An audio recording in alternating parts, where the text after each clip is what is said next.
출애굽기 35장 말씀을 보면 4절부터 해가지고 35절까지는 성막을 제조하는 이야기들을 나누고 있습니다. 여러분들 눈에는 이 말씀을 오늘 봉독하면서 어떤 말씀들이 눈에 쏙 들어옵니까? 마음에 쏙 들어옵니까? 이거 또 오늘 내용이 보니까 심상치 않은 내용이다. 금, 은, 향품을 바치고 하는 이야기들을 보니까 이거 목사님 잘못하면 이거 오늘 심각한 이야기를 하실 것 같은데 이런 말씀, 이런 생각들이 떠오를지 모르겠습니다. 그런데 오늘 다루려고 하는 것은 그런 내용들이 아니고요. 이 4절부터 35절까지 내용 가운데 이 핵심적으로 계속 반복해서 나오는 단어들이 눈에 띄일 것입니다. 반복해서 눈에 띄는 단어들이 나와요. 그게 뭐냐 하면 마음에 자원하는 사람입니다. 그리고 마지막 끄트머리 보면 29절의 끄트머리 보면 이들이 드린 예물이 어떤 예물이냐? 마음에 자원하여 드린 예물이다. 이렇게 말씀하세요. 5절에 21절에 22절 26절 29절에 반복해서 등장하는 말씀이 뭐냐 하면 마음에 자원하는 사람, 마음에 자원하는 사람. 이 마음에 자원하는 사람이라고 표현되어진 이 표현이 구체적으로 30절에 보면 30절 이하에 보면 누가 등장하느냐 하면 부살렐과 오홀리압이라는 사람이 등장합니다. 그리고 하나님은 이들에게 하나님의 영을 충만하게 부어주십니다. 하나님의 지혜와 하나님의 영을 그들에게 충만하게 부어주셔서 그들로 하여금 성막을 제조하게 하십니다. 성경은 이 사람들을 향하여서 다르게 표현하는데 마음에 감동된 사람들이다 이렇게 얘기를 합니다. 그러니까 오늘 이 성경에 등장하는 마음에 자원하는 사람, 마음에 감동된 사람, 하나님의 영에 충만한 사람, 거의 동일한 말씀이라고 할 수 있을 것 같아요. 신앙생활 하다 보면 참 많은 일들을 합니다. 어떤 분이 진짜 심각하게 그런 얘기를 하시더라고요. 주일날이 아니라 정말 죽일 날이다. 새벽부터 저녁까지 여러 부서를 뛰어다니고 여러 가지 일들을 하면서 정말 주일날이 아니라 죽일 날이다. 이런 표현을 하시더라고요. 그런데 일하시는 모습들을 보면, 여러 사람들의 모습들을 보면 동일하게 그런 마음으로 섬기는 사람들이 없어요. 동일하게 열심을 가지고 섬기는 사람들이 다 같다고는 말할 수 없는 것 같아요. 때때로 어떤 사람들은 조금 전에 표현처럼 과부하에 걸려가지고 번아웃이 되는 그런 경우들도 있습니다. 여러 가지 열심히 일을 하는데 정말 그 일에 지쳐가지고 다운되는 사람들도 있다는 거죠. 어떤 사람들은 하나님의 일을 하는데 억지로 하는 사람들도 있습니다. 어떤 사람들은 빌립보서에 나오는 말씀처럼 원망과 시비로 하는 사람들도 있다는 사실이죠. 근데 오늘 하나님의 말씀 가운데 하나님은 하나님의 일들을 할 때에 자원함으로 하기를 원하세요. 그리고 하나님 주시는 마음의 감동을 받아 하기를 원하시고 부살렐과 오홀리압처럼 하나님의 영에 충만하여서 하기를 간절히 소원한다는 것. 이게 하나님의 마음이라는 거죠. 우리 마음 가운데도 그런 마음들이 있을 수 있습니다. 일주일 중에 하루를 쉬는 날인데 이 하루만큼도 내가 교회에 나와가지고 이렇게 죽을 똥 살 똥 일해야 되나, 이런 마음들을 우리가 가질 수도 있고 생각할 수도 있다는 거죠. 그러나 중요한 것은 그렇게 생각할 때에, 그런 생각이 들 때에, 그런 생각이 나쁜 생각은 아닙니다. 그러나 성경은 우리에게 그런 마음으로 하지 말라는 거예요.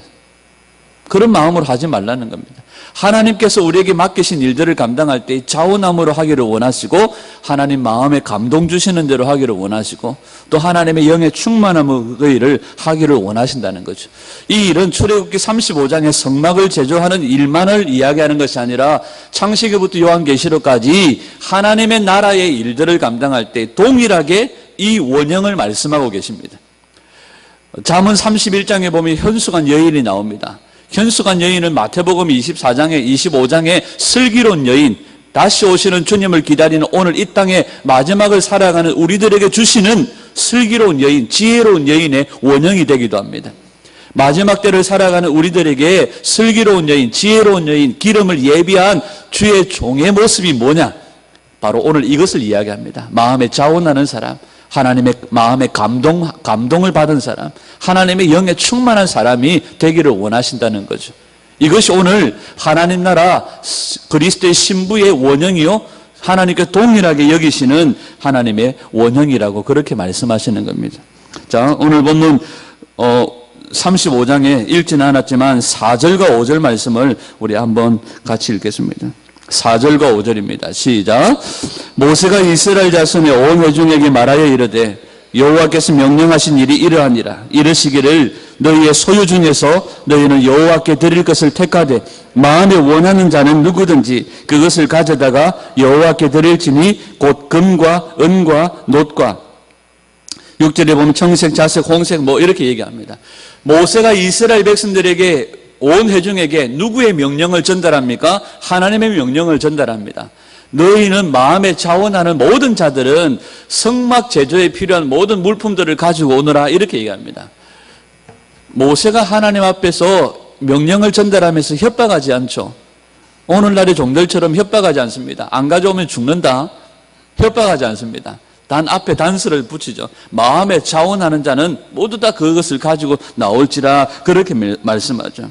그런데 이 백성들이 모세의 명령을 따라서 자원하여서 그 물품들을 가져오는데 그 결과가 어떻다고 말씀하느냐 하면 35장 21절입니다. 스크린에 시작. 마음이 감동된 모든 자와 자원하는 모든 자가 와서 회막을 짓기 위하여 그 속에서 쓸 모든 것을 위하여 거룩한 옷을 위하여 예물을 가져다가 여호와께 드렸으니 그들이 마음에 감동된 자, 자원하는 자들이 성막에 필요한 그런 물품들을 가져오는데 그 결과가요, 출애굽기 36장 4절과 7절에 얼마나 많이 가져왔던지 성막을 제조하는 부살렐과 올리압이 그 일을 감당하기 힘들 정도로 일을 중단하고 와가지고 모세에게 말합니다. 너무 자원하는 자가 많고 너무 많이 가져와서 성막을 제조하는 일에 지장을 받습니다. 그러니까 이제 그만 가져와도 됩니다. 이렇게 이야기를 하는 거예요.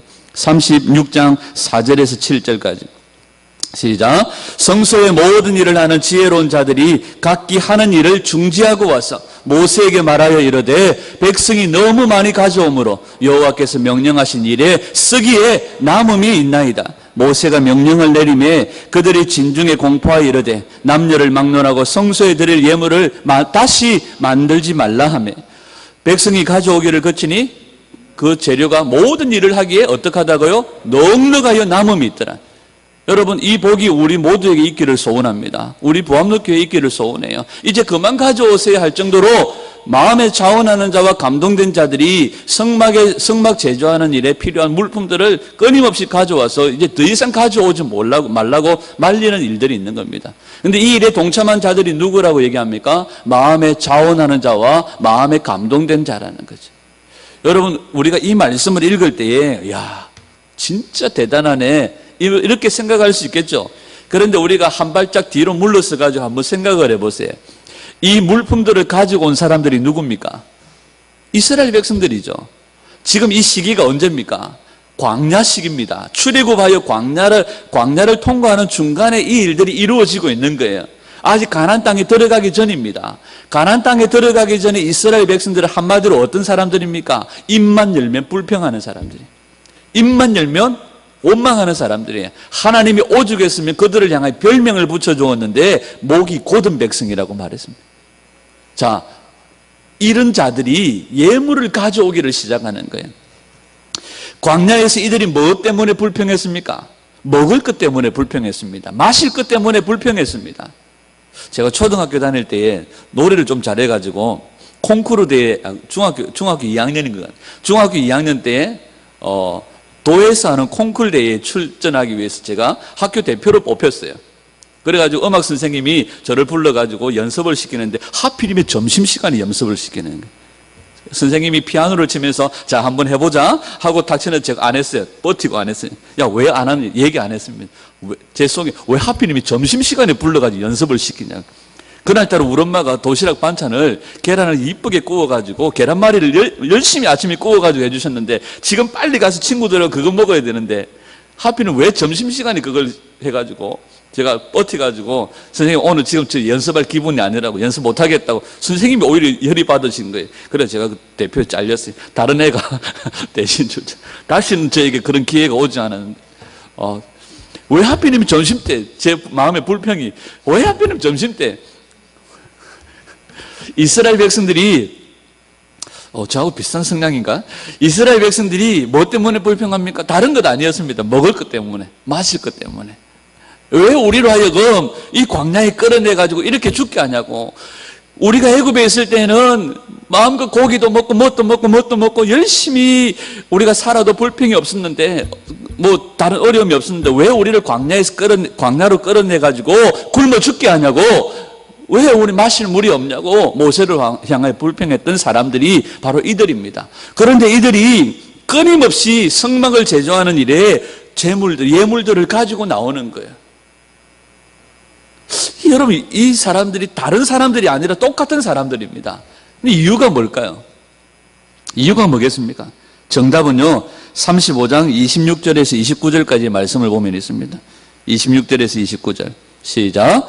마음의 감동을 받아 슬기로운 모든 여인은 염소털로 실을 뽑았으며 모든 족장은 호마노와 및 애복과 흉포에 물릴 보석을 가져왔으며 등불과 관유와 분향을 향해 소용되는 기름과 향품을 가져왔으니 마음에 자원하는 남녀는 누구나 여호와께서 모세의 손을 빌어 명령하신 모든 것을 만들기 위하여 물품을 드렸으니 이것이 이스라엘 자손이 여호와께 자원하여 드린 예물이니라. 여러분, 정답이 뭐냐 하면 바로 26절에 나오는 말씀, 마음의 감동을 받아요. 마음의 감동을 받아서 이들이 이렇게 한 거예요. 하나님이 그 마음을 감동하시니까 이들이 스스로 자원하여 모세의 명령한 예물을 드리기를 시작한 거죠. 이 감동이 뭡니까? 바로 성령님이 역사하신 거죠. 성령님이 역사하신 거죠. 여러분, 우리의 자아를 뛰어넘는 하나님의 역사와 헌신과 우리의 삶의 순종의 삶이 열리려면 우리에게 뭐가 필요하느냐? 마음의 감동을 받아야 된다. 하나님의 감동이 있어야 된다는 거죠. 성령의 감동이 있어야 된다는 거죠. 오늘날 많은 교회, 많은 성도들이 얘기합니다. 하나님 나라의 회복, 다윗의 장막의 회복, 이스라엘의 회복, 여러 가지 많은 이야기들을 합니다. 그러나 그 모든 일을 이루는 것은 하나님의 감동이 와야 합니다. 하나님의 감동 없이 내가 먼저 뛰쳐나가서 내가 먼저 그 일을 하려고 하다 보면 다 실패할 수밖에 없어요. 똑같은 마음을 가지고 비전을 가진 자들이 오히려 충돌하기 시작합니다. 우리에게 뭐가 필요하냐? 성령의 은혜와 충만함이 필요합니다. 성령의 감동이 우리에게 필요하다는 거죠. 하나님의 감동을 받아 이들이 자원하여 헌신하기를 시작합니다. 여러분, 우리가 온 세상 많은 교회들이 동일한 비전을 고백하고 동일한 비전을 선포한다고 할지라도 이 하나님의 감동 없이 하다가 많은 사람들이 실패하고 마음을 닫고 문 닫는 경우들이 얼마나 많은지 몰라요. 먼저 우리에게 필요한 것은 성령의 감동입니다. 이 감동이 있기까지 엎드려 있는 시간들이 얼마나 어려운지 몰라요. 하나님의 감동이 있기 전까지 가라, 해라, 하나님이 사인하시기까지 엎드려 있는 시간들이 얼마나 힘든지 몰라요. 그러나 여러분, 하나님의 그 사인이 있기 전까지 우리가 함부로 움직이지 않기를 원합니다. 먼저 우리에게 성령의 감동하심들이 있기를 소원해요. 여러분, 하나님은 이스라엘을 자기만 잘 먹고 잘 살도록 만들지 않았다는 것을 기억하셔야 합니다. 성도는 자기 자신만 잘 먹고 잘 살도록 하나님이 우리를 성도로 부르시지 않았다는 사실이죠. 여러분, 이스라엘을 하나님이 부르실 때 뭘로 부르셨습니까? 제사장 나라로 부르셨습니다. 이것은 자기 자신들만 잘 먹고 잘 살도록 부르신 것이 아니라 하나님의 백성들을, 이스라엘을 제사장 나라로 부르셔서 이스라엘을 통하여 온 백성, 온 민족과 열방이 하나님께로 돌아와 하나님을 경배하도록 이스라엘을 그렇게 부르셨다는 거죠. 그런데 그들이 그렇게 살지를 못했습니다. 그래서 하나님은 그들을 아수르에 팔아버리시고 바벨론에 팔아버리신 거예요. 이스라엘 백성들의 마음 가운데는 자신들이 온 세계와 우주의 중심이라고 생각하는 것들이 있습니다. 중국 사람들이 그렇게 생각해요. 가운데 중자잖아요. 중국 사람들의 마음에는 자기 자신들이 세계의 중심이라고 생각합니다. 그래서 절대로 그것을 포기하지 못합니다. 자신들이 벗어나거나 자신들이 변두리가 되거나 변방이 이런 것들을 감당하지를 못해요. 어디를 가든지 자신들이 주류가 되기를 원해요. 이스라엘이 자신들 마음 가운데 자신들은 모든 세계와 역사 가운데 중심에 있다고 생각하고 절대로 자신들은 하나님께 버림을 받지 않는다고 생각하는 민족이 이스라엘 민족입니다. 그런데 하나님은 그들을 바벨론에 팔아버리신 거예요. 바벨론에 넘겨버리신 거예요. 사람들의 마음 가운데 여러분, 여러 가지 어려운 일들을 만나거나 여러 가지 어려운 문제들을 만나면 여러분 감당할 수 없는 그런 삶의 위기들을 만나게 되어지죠. 여러분 하나님께서 이스라엘을 바벨론에 팔아버리셨다고 해서 하나님의 계획이 멈춰버리거나 하나님의 계획이 끝나버린 건 아닙니다. 여러분들의 개인적인 삶 가운데 여러분들의 개인적인 삶 속에서 여러 가지 어려운 일들을 만나거나 힘든 일들을 만나지만 여러분들을 향한 하나님의 계획이 멈춰버리는 것은 절대로 아닙니다. 우리는 쉽게 생각합니다. 내가 이런 어려움을 당하니까 하나님이 이제 나를 버리셨다, 나를 포기하셨다, 하나님은 나를 향한 계획을 접어버리셨다. 절대로 아닙니다. 우리가 비록 어려움을 당하거나 비록 여러 가지 위기에 있다고 할지라도 하나님의 계획은 계속적으로 진행되어지고 있다는 사실을 믿으셔야 돼요. 이스라엘을 하나님께서 바벨론에 넘겨버리셨지만 하나님은 이스라엘을 향한 계획을 절대로 버리지 않으셨습니다. 여러분 이스라엘은 절대로 망하지 않을 거라고 생각했습니다. 그런데 바벨론이라는 나라를 통해서 망해버린 거예요. 그런데 이스라엘이 바벨론에 팔려가지고 바벨론에 가보니까 이 바벨론 나라는 절대로 진짜 무너지지 않을 것 같은 나라인 거예요. 그런데 하나님은 그들을 무너뜨리시고 하나님은 그들을 메대와 바사에 팔아버리신 거예요. 그리고 BC 539년에 누구를 세웁니까? 바사 왕 고레스를 세우셔서 하나님이 계획하셨던 일들을 진행하기 시작하는데 하나님은 바사 왕 고레스를 세워서 바벨론의 포로로 잡혀갔던 이스라엘을 다시 돌아오게 하십니다. 이 이야기들을 어디에 적고 있느냐 하면 에스라 1장 1절에 적고 있습니다. 에스라 1장 1절입니다. 시작. 바사 왕 고레스 원년에 여호와께서 예레미야의 입을 통하여 하신 말씀을 이루게 하시려고 바사 왕 고레스의 마음을 감동시키심에 그가 온 나라에 공포도 하고 조서도 내려 이르되 바사 왕 고레스의 마음을 하나님이 움직이기 시작하신 거예요. 그의 마음을 감동하기 시작하셔서 이 이방의 왕이 뭐라고 명령을 내립니까? 너희들은 다 너희 고향으로 너희 나라로 돌아가라. 마음에 자원하고 마음에 감동하는 모든 자들은 다 너희 나라로 돌아가라. 가서 뭐 해라고 말합니까? 성전을 세우라고 말씀하셔요. 여러분 이 사람이 지금 누굽니까? 바사 왕 고레스입니다. 이방의 나라 왕입니다. 이방의 나라 왕이 하나님의 마음의 감동을 받아 하나님의 성령의 감동을 받아 마음에 자원하는 자들은 다 돌아가라고 말하고 그들이 포로로 잡혀올 때 빼앗겼던 모든 예물들을 다 주면서 가서 하나님의 성전을 회복하라고 명령하시는 거예요. 여러분 이 일들이 그냥 일어나는 일들이 아니잖아요. 여러분 바벨론은요 정말로 무너지지 않을 것 같은 정말로 강대국이었습니다. 그런데 우리가 알고 있는 느부갓네살 왕 이후에 바벨론 나라는요 순식간에 무너져 버렸습니다. 순식간에 무너져 버린 거예요. 그 나라가 무너질 거라고 생각하지 못했습니다. 하나님께서 고레스를 세우셔서 그 나라를 무너뜨리시고 또 하나님 고레스의 마음을 감동시키셔서 그들을 돌아가게 하십니다. 자, 하나님의 감동으로 이스라엘 백성들이 예루살렘으로 돌아오는데요 성전을 건축하라고 명령하는데 에스라 1장 4절에 보면 이렇게 얘기합니다. 그 남아있는 백성이 어느 곳에 머물러 살든지 그곳 사람들이 마땅히 은과 금과 그 밖에 물건과 짐승으로 도와주고 그 외에도 예루살렘에 세울 하나님의 성전을 위하여 예물을 기쁘게 드릴지라. 이방 나라 사람들이요 그들이 성전을 세우도록 자기 나라의 포로로 잡혀있던 그 백성들이 자기 나라에 돌아가고 성전을 세우도록 기쁘게 예물을 드리게 했다는 사실이에요. 그리고 그 고레스의 명령을 따라서 다시 예루살렘으로 돌아오는 자들이 있는데 그 돌아오는 자들이 유다와 베냐민과 제사장들, 무리들이 돌아오기 시작하는데 어떤 자들이 돌아온다고 성경이 이야기하느냐면 하나님의 마음에 감동을 받아 돌아오는 자들이 있었다고 말합니다. 에스라 1장 5절과 6절입니다. 시작. 이에 유다와 베냐민 족장들과 제사장들과 레위 사람들과 그 마음이 하나님께 감동을 받고 올라가서 예루살렘에 여호와의 성전을 건축하고자 하는 자가 다 일어나니 그 사면 사람들이 은그릇과 금과 물품들과 짐승과 보물로 돕고 그 외에도 예물을 기쁘게 드렸더라. 여러분, 이방 나라 사람들이 예물을, 자기 물건을, 자기의 금그릇과 은그릇을 내어주면서 돌아가라고 하는 이 일들이 쉬운 일들이 아니잖아요. 아니, 있을 수 있는 일들이 아니잖아요.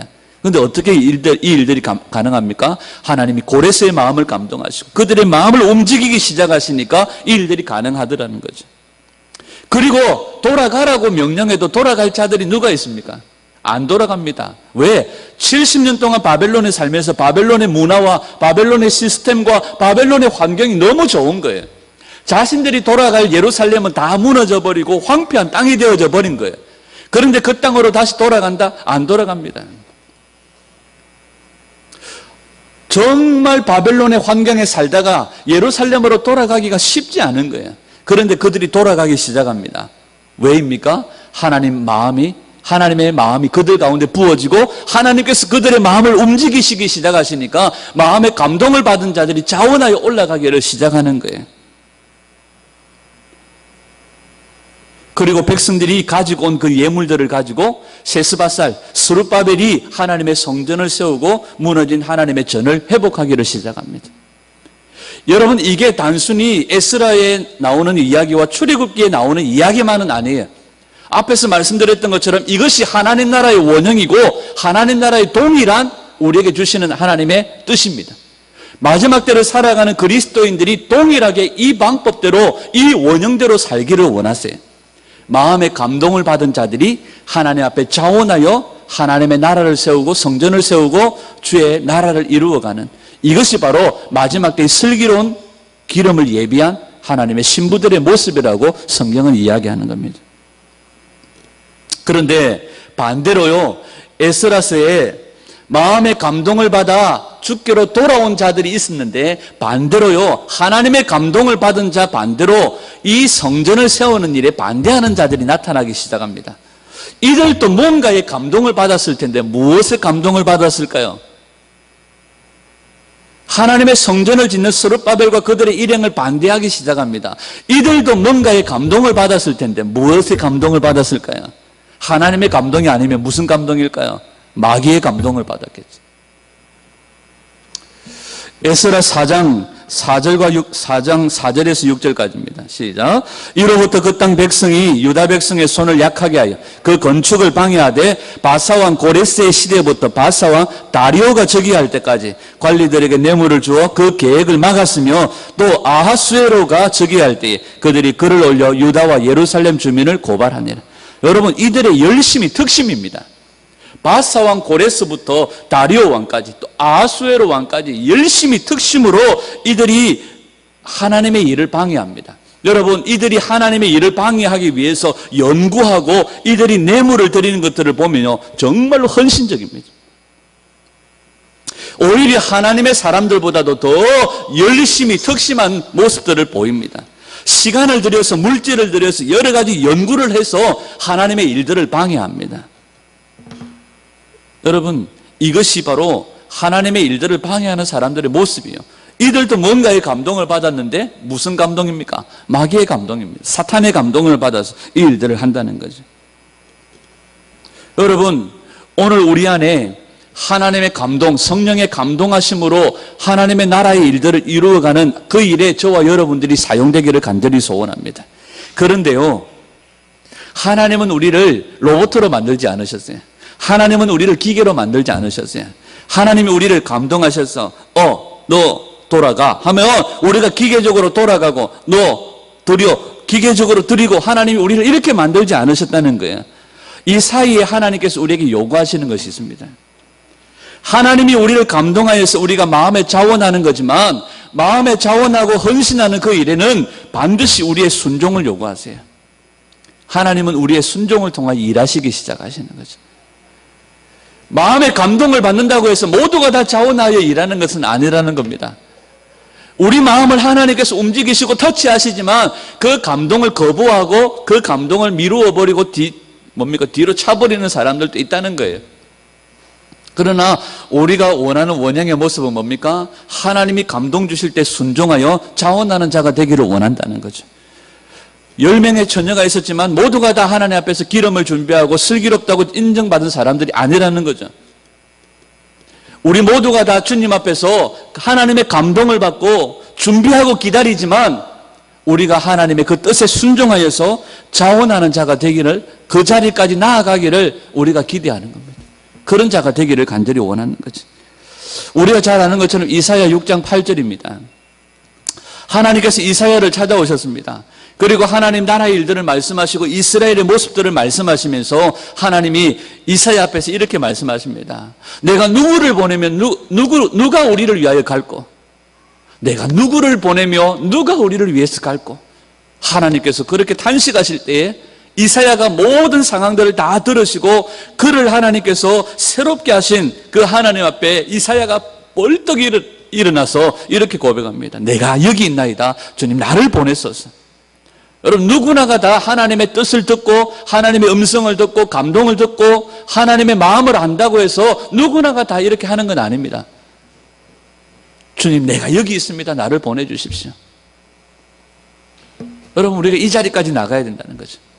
하나님이 오늘도 하루도 수십 번 우리의 마음을 감동하시고 말씀으로 찾아오셔서 우리의 마음을 자극하실 때가 있습니다. 우리도 역시 똑같이 수십 번 그 말씀을 뒤로 물리치고 아니다 우리가 물리칠 때가 얼마나 많은지 몰라요. 먼저 하나님께서 우리의 마음을 감동하시기를 간절히 소원합니다. 성령님께서 우리 마음 가운데 하나님 나라의 일들을 보여주시고 알려주시고 알게 하시고 듣게 하시는 역사가 있기를 소원합니다. 하나님께서 그 일들을 감당하실 때 반드시 선지자들에게 말씀하지 않고서는 그 일들을 하지 않으신다는 거예요. 하나님이 아브라함을, 모세를 찾아오셔서 친구처럼 벗처럼 하나님께서 그들을 친밀하게 받아들이셔서 하나님이 하실 일들을 그들에게 다 말씀하셨어요. 내가 이걸 할 거야. 내가 이 일들을 할 거야. 이 일들을 할 거야. 동일하게 아브라함과 모세, 여러 가지 많은 선지자들은 어떡합니까? 하나님, 내가 할게요. 하나님, 내가 할게요. 이것이 하나님의 사람들의 모습이고 이것이 마지막 때 신부의 모습이라고 저는 믿습니다.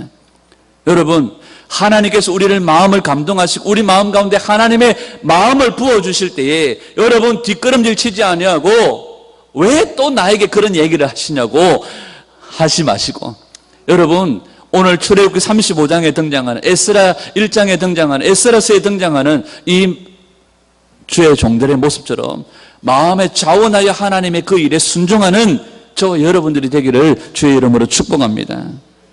여러분, 우리가 잘 아는 예레미야, 오늘 오후에도 예레미야서를 한번 살펴볼 텐데요.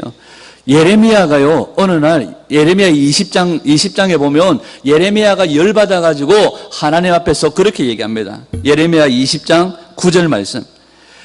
내가 다시는 여호와를 선포하지 아니하며 그 이름으로 말하지도 아니하리라면 나의 마음이 불붙는 것 같아서 골수에 사무치니 답답하여 견딜 수 없나요. 어느 날 예레미야가 너무너무 상심해서 너무너무 마음이 열받아서 이렇게 선포합니다. 내가 다시는 여호와의 이름을 선포하지 않겠다. 내가 다시는 그의 이름으로 말하지 않겠다. 여러분, 하나님께서 예레미야를 찾아오실 때에 예레미야에게 그렇게 말씀하십니다. 하나님, 나는 아이입니다. 나는 아이라서 말할 수 없습니다. 나는 아이라서 말할 줄 모릅니다. 이렇게 얘기하니까 예레미야 1장 8절에서 하나님은 예레미야에게 이렇게 얘기합니다. 너는 그들을 인하여 두려워하지 말라. 내가 너와 함께하여 너를 구원하리라. 하나님이 이렇게까지 말씀하셨습니다. 그런데 예레미야가 하나님의 감동을 가지고 갈 때마다 가서 말씀하고 그의 이름으로 선포하고 여호와를 선포할 때마다 어떡합니까? 사람들이 자기를 죽이려고 하고 모진 핍박과 모진 고난들이 그에게 있는 거예요. 그래서 예레미야 20장 7절에 보면 예레미야가 이렇게 고백합니다. 주님께서 나를 꿰어, 우리가 가지고 있는 성경에는 주님께서 나를 꿰어, 이 말씀은 세번역입니다. 세번역에 보면 꿰어라는 단어가 뭘로 나와 있냐면 하나님께서 나를 속이셨다는 거예요. 하나님께서 나를 꼬집게 가지고, 하나님께서 나를 속여가지고 예레미야가 이 고백을 하는 거예요. 하나님, 나는 아이라고 못한다고 했잖아요. 그런데 하나님께서 두려워하지 말라. 내가 너와 함께 할 것이다. 내가 너를 구원할 것이다. 말씀하셨잖아요. 그런데 하나님이 나를 꼬드게 가지고, 나는 주님께 속았습니다. 이게 예레미야 20장 7절의 고백이에요. 그런데 주님께서는 나보다 더 강하셔서 나를 이기셔버려. 내가 조롱거리가 되고 사람들이 나를 날마다 조롱합니다. 그래서 하나님, 나는 이제 결단했습니다. 나는 더 이상 하나님의 이름을 선포하지 않겠습니다. 나는 더 이상 여호와 이름을 말하지 않겠습니다. 그런데 이 고백을 하고 나서 예레미야가 돌아서서 삐져가지고 돌아서 있는데 그 마음에 불이 붙는 거예요. 다시는 여호와의 이름으로 말하지 않겠다고 했는데 전하지 않고는 견딜 수 없는 마음에 불이 붙는 거예요. 불이 붙는 거예요. 왜 그럴까요?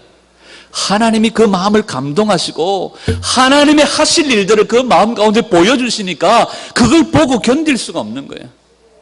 하나님의 일을 보고 가만히 앉아 견딜 수가 없는 거예요. 하나님의 마음이 보이기 때문에, 하나님이 하시는 일들이 보이기 때문에, 자기 백성들을 사랑하시는 하나님의 마음이 느껴지기 때문에 돌아서서 삐져가지고 있는데 마음이 불붙어서 견딜 수가 없는 거예요. 이게 예레미야의 마음입니다. 오늘 저와 여러분들의 마음이 이와 같게 되기를 소원합니다.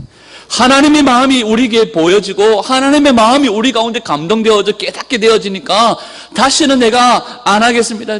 정말 이거 정말 죽일 날이지 도대체 이게 무슨 날입니까? 일주일에 꼭 하루 쉬는 날 내가 이렇게 분주하게 이렇게 해야 됩니까?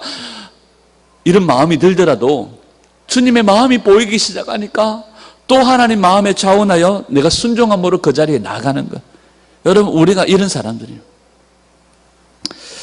누가복음 1장에 보면 하나님께서 세례 요한의 어머니를 찾아오시고 세례 요한의 아버지를 찾아오셔서 그들에게 아이를 주겠다고 말씀하시죠. 그리고 하나님께 동일하게 마리아를 찾아오십니다. 성령으로 잉태할 것이다. 그리고 그 아이는 메시아, 하나님께서 보내시는 구원자다. 이렇게 말했을 때에 마리아의 머릿속이 복잡했을 겁니다. 아니, 처녀가 아이를 가진다? 처녀가 잉태한다? 이거 동네에서 돌 맞아 죽을 일인 거예요. 그런데 하나님께서 그를 통하여 성령이 감동하시고 성령께서 그로 하여금 잉태하게 하시고 성령께서 그 아이를 통하여 하실 일들을 말씀하시니까 마리아가 어떤 고백을 합니까? 이거 분명히 돌 맞아 죽을 일이지만 주님, 말씀대로 내게 이루어지이다. 순종하는 거예요. 여러분, 오늘 우리가 복음대로 살고 말씀대로 살고 성도의 삶을 살다 보면 수치를 당하고 어려운 일들을 당하고 모진 고난을 당할 때가 있습니다. 그러나 여러분, 성도들이 복음 때문에 고난을 당하고 복음 때문에 어려움을 당하고 복음 때문에 힘든 일을 당하는 그것 부끄러운 일 아닙니다. 수치스러운 일 아니에요. 때로는 내가 복음 때문에 가난하게 되어지고 복음 때문에 집에서 쫓겨나고 수치스러운 일 절대로 아니라는 거죠. 그러나 성도에게 수치스러운 일은 뭐냐 하면, 성도에게 수치스러운 일이 뭘까요? 구원받은 하나님의 자녀라고 하면서 하나님의 말씀과 무관하게 사는 거예요. 구원받은 하나님의 자녀라고 말하면서 하나님의 감동을 무시하고 하나님 말씀 무시하고 하나님 말씀과 전혀 무관하게 살아가는 그것이 성도의 수치지, 우리가 말씀대로 살다가 어려운 일을 당하고 복음을 위해 살다가 여러 가지 어려운 일들을 당하는 것, 그거 수치스러운 일이 아니라는 거죠. 여러분, 성경 말씀을 통하여 때로는 하나님의 감동을 통하여 우리가 하나님 아버지의 마음을 알게 되면 우리 가운데 견딜 수 없는 마음들이 일어나기 시작하는 거예요. 이게 출애굽기 35장에 나오는 마음에 자원하는 사람들입니다. 여러분, 우리 안에 하나님의 감동이 더 강력하게 부어지기를 소원합니다. 우리 하나님께서 우리 무함로교회 성도, 오늘 이 자리에 함께하는 모든 성도들의 마음을 수시로 찾아오셔서, 불시에 찾아오셔서 우리의 마음을 감동하시기를 소원합니다. 성경을 펼칠 때마다 하나님이 우리의 눈을 열어주셔서 아버지의 마음을 깨닫게 하시기를 간절히 소원합니다. 그리고 또 그 마음에 감동받은 대로 자원하여 주님 앞에 헌신하고 하나님의 마음이 보여지는 대로 그 마음을 붙잡고 예레미야처럼 견딜 수 없는 불붙는 마음으로 하나님 앞에 충성의 자리로 나아가기를 간절히 소원합니다. 그래야 날마다 존귀한 일을 계획하고 존귀한 자에 세워지는 그런 우리 모두가 되기를 소원합니다. 여러분, 억지로 안 하셔도 돼. 억지로 하는 일이 오히려 주님 앞에 독이 됩니다. 우리 모두에게 독이 됩니다. 여러분, 억지로 하지 말라고 말씀하세요. 자원하는 마음으로 말씀하세요. 여러분, 하나님은 우리에게 순종을 요구하시고 자원함으로 그 일들을 하기를 원하세요. 하나님께서 오늘도 우리 가운데 말씀을 읽을 때 들을 때에 우리 마음에 감동하셔서 우리 마음 가운데 하나님 아버지의 마음을 계속적으로 부어주시기를 간절히 소원합니다. 알게 하시기를 원합니다. 깨닫게 하시기를 원합니다. 보게 하시기를 간절히 소원합니다. 그리고 하나님께서 그 마음에 감동을 주셔서 또 우리로 하여금 자원하게 하시고 그 아버지의 일에 순종하게 하시는 자리로 우리를 이끌어 가시기를 간절히 소원합니다. 그래야 우리 보암록교회가 이 마지막 때에 슬기로운 다섯 처녀와 같이, 기름 예비한 다섯 처녀와 같이 하나님 마음의 감동을 받아 자원하여 기쁨으로 자신을 드리고 기쁨으로 우리의 시간을 드리고 기쁨으로 우리의 삶을 드려서 하나님의 나라를 세우고 성전을 세우고 하나님의 뜻을 이루어가는 그 일에 사용되기를 간절히 소원합니다. 여러분, 우리가 지금 지나온 시간들을 돌아볼 때 지금 내 형편이 무기력하고 무능력한 상태에 무너져 있다고 할지라도 여러분, 오늘 이 시간 다시 일어나서 하나님의 기뻐하시는 그 자리로 나가면 되는 거예요. 다시 우리가 주님 기뻐하시는 그 삶의 자리로 나가기를 간절히 소원합니다. 어떤 상태로요? 하나님 마음에 감동함으로. 너무 우리 마음이 그냥 열심히 덕심하여서 하나님 감동과 상관없이 뛰쳐나가다가 터질 수 있습니다. 하나님의 감동이 올 때까지 엎드려 기도하면서 주님 우리 가운데 감동하시면 그 감동 붙잡고 자원하여 헌신하여 하나님의 나라에 정말 기둥과 같이 쓰임받는 그와 같은 저와 여러분들이 되시기를 주님의 이름으로 축원합니다.